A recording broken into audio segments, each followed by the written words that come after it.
Every inhabited continent carries her African footprint somewhere in its bloodline. We uncover the women history left behind. Her story, our history, our legacy. This is Roots Unspoken.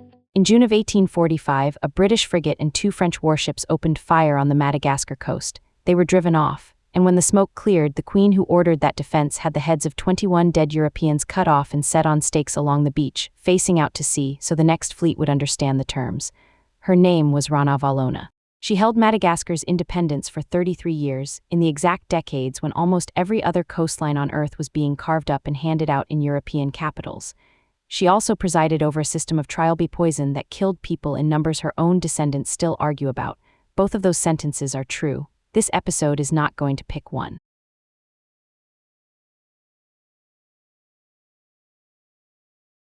She was born Rabadonandrina Poina Marina, and everyone called her Ramavo. The year is not settled. Some sources say 1778, others circa 1788, others circa 1790. Her childhood is barely documented, which is the first honest thing this episode can tell you about her. She married King Radama I, that much is certain. Radama had opened Madagascar to British trade, British military training, British missionaries, and had done it fast. When Radama died in July 1828, the throne was not hers. By Marina custom, the heir was Rakotabe, the eldest son of Radama's eldest sister. He was intelligent, well-liked, and the very first pupil to attend the London Missionary Society's school in Antananarivo. He was, in other words, exactly what the British had been hoping for. He never sat on the throne. Army officers hid Ramavo. They bought the judges. They secured the keepers of the Sampi, the royal talismans that carried the spiritual authority of the kingship. They turned the army, and on the 11th of August, 1828, she walked out and declared that Radama had named her himself. Nobody could safely say otherwise. She took the throne name Ranavalona, which means folded or kept aside. Then she did what Marina custom expected of a new sovereign. She hunted down her rivals and had them killed. Rakotabe, his family. Radama's family, and here is the part the Monster Queen version leaves out. Radama had done precisely the same thing to her family when he took the throne. She was not inventing the machinery. She had watched it operate on her own relatives, and she had learned it. Ranavalona inherited a kingdom that was already leaning on Europe. British goods, British-trained soldiers, a missionary society running the schools, and a treaty. The Anglo-Marina Treaty was the hinge of the whole arrangement. Radama had signed it. Britain paid a marina an annual subsidy, and in exchange the kingdom agreed to stay out of the international slave trade.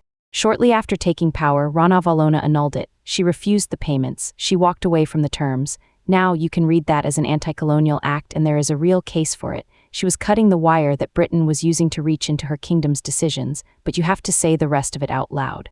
The slave trade had been one of the great revenue streams for a marina and for the Sakalava and Betsimisaraka kingdoms before it.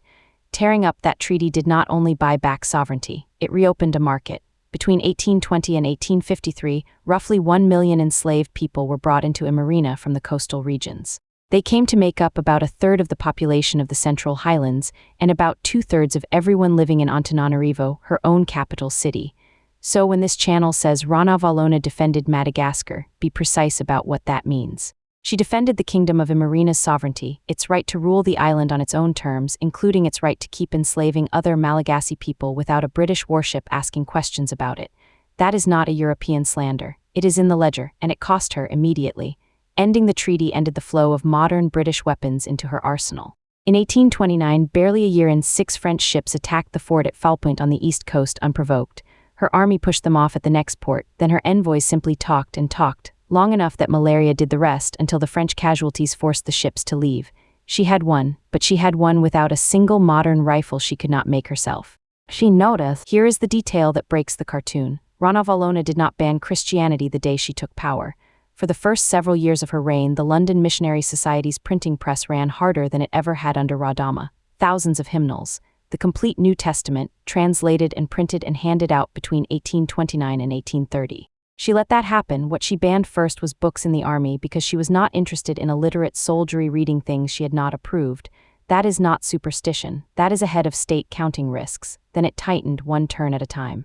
In late 1831, she banned Christian baptisms, marriages and services for soldiers and government students, then extended the ban on attending services to every Malagasy. Between 1832 and 1834, the congregations went underground and kept going. A few Christians a year were charged with witchcraft, exiled, or made to drink the Tongana. She asked 3 missionaries to leave and kept the ones whose technical skills she wanted.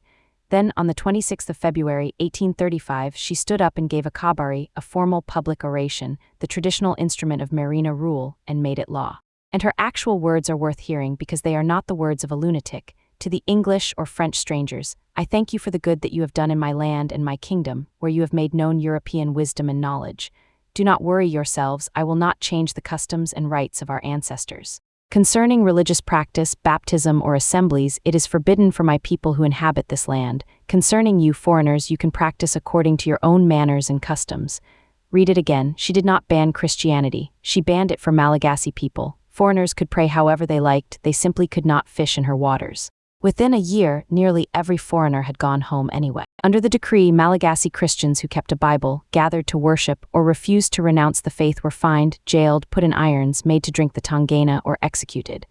The missionaries reported it in lurid detail, and you should hold that detail at arm's length not because it is false but because of who was writing and what they needed you to feel. The most repeated account describes 15 Christian leaders dangled on ropes 150 feet above a rock-filled ravine near the palace, and the ropes cut when they would not recant.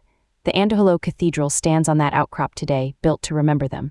So how many were actually executed for their faith? The honest answer is that nobody knows. The number this channel keeps seeing quoted, between 60 and 80, traces back to a single source, W. E. Cummins, a British missionary writing in 1878.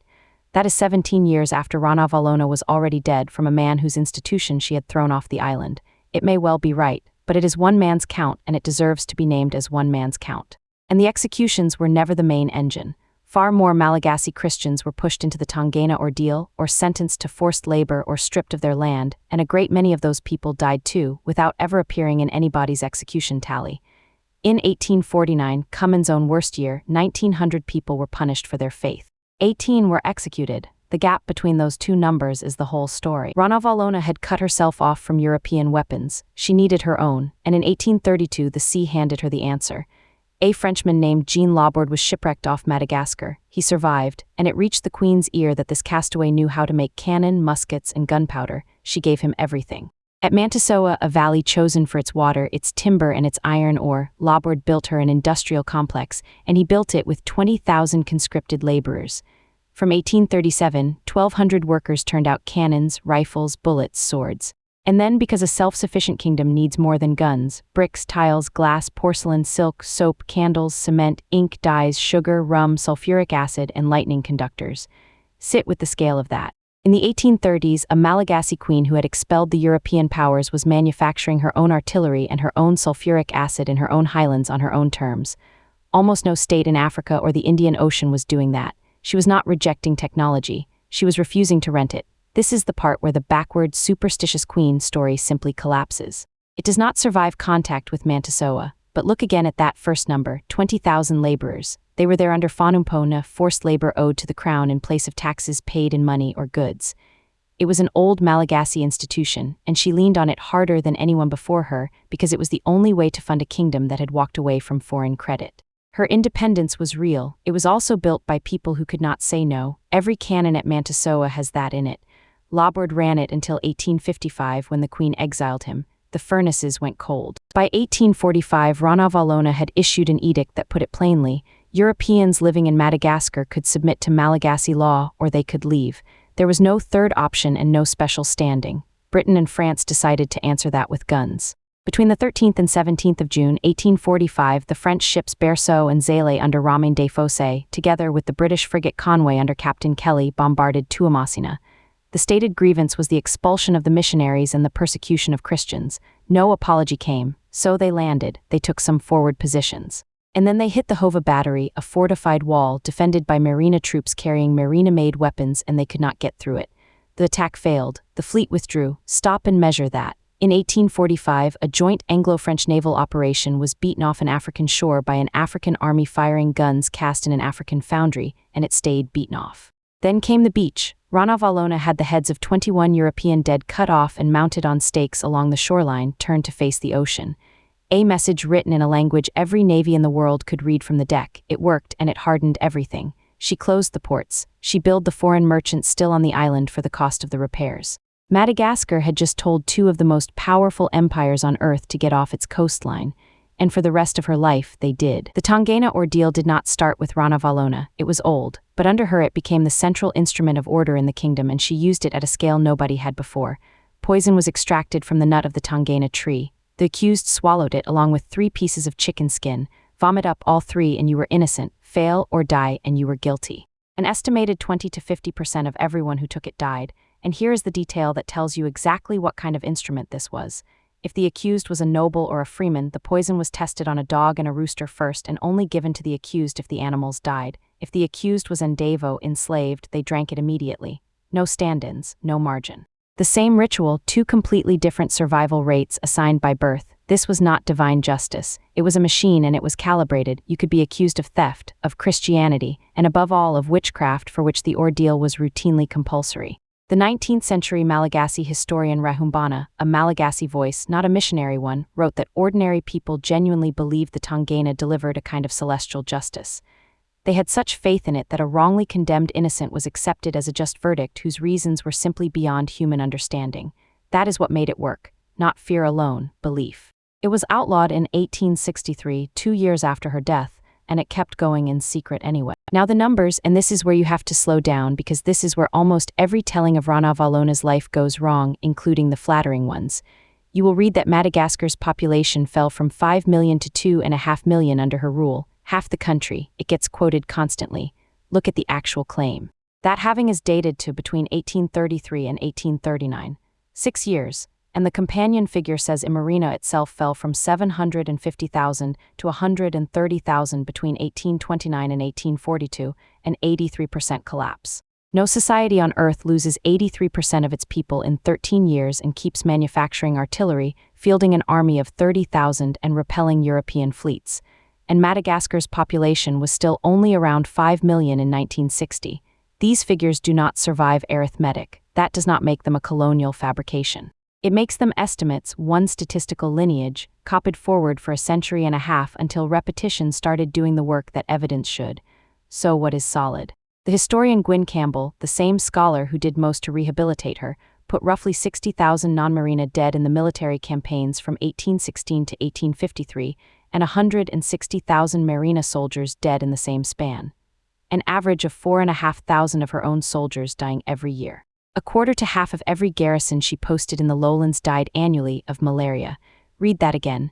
The largest killer of Ranavalona's reign was not the poison ordeal. It was her wars and the mosquito. For a century and a half, Europe called her the Mad Monarch of Madagascar, the African Jezebel, a superstitious illiterate who murdered her way through a reign. Notice who was holding the pen: the missionaries she expelled, the navies she humiliated, the empire whose subsidy she refused.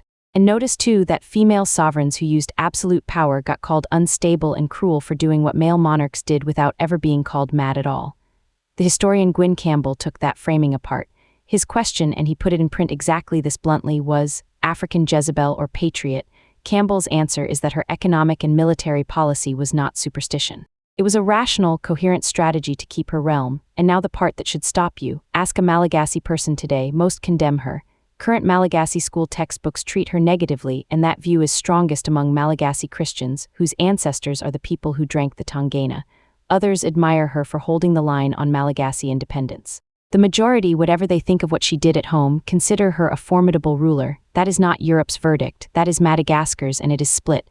One last thing, and it is the strangest fact in this episode: there is no authentic portrait of Ranavalona I. None. The famous painting, the one on every article, every video, every thumbnail, including the ones you have already scrolled past, was made by the artist Ramanakarahina Philippe, born a year before she died. He painted it decades after her death, working from a photograph of her niece. The most recognizable face in Malagasy history belongs to somebody else. Even her likeness got written by other people. Ranavalona died in her sleep on the 16th of August, 1861, at her palace in Antananarivo, still on the throne. 12,000 zebu were slaughtered and the meat given to her people. The mourning ran 9 months. She had never lost Madagascar, not 1 inch of it, to any European power across 33 years. France took the island in 1896, 35 years after she was gone, once the wall she built had time to rot under her successors. And in 1897, French colonial officials went to Mbohimanga, opened her tomb, and moved her bones out, specifically to strip the sacred power from the place. Colonization could not reach her while she lived. It came for her body 36 years late. So how do you weigh her? The queen who beat 2 empires off her coast, or the one who reopened a slave market, worked 20,000 people into a foundry, and let a poison decide who lived? This channel's answer is hold both, not as a dodge, because that is what her record actually is. Don't forget to like, share, and subscribe. On the next episode, we stop looking at one queen and ask the bigger question. Why did West and Central Africa keep putting women on thrones in the first place, centuries before a European mapmaker ever drew a line across the continent?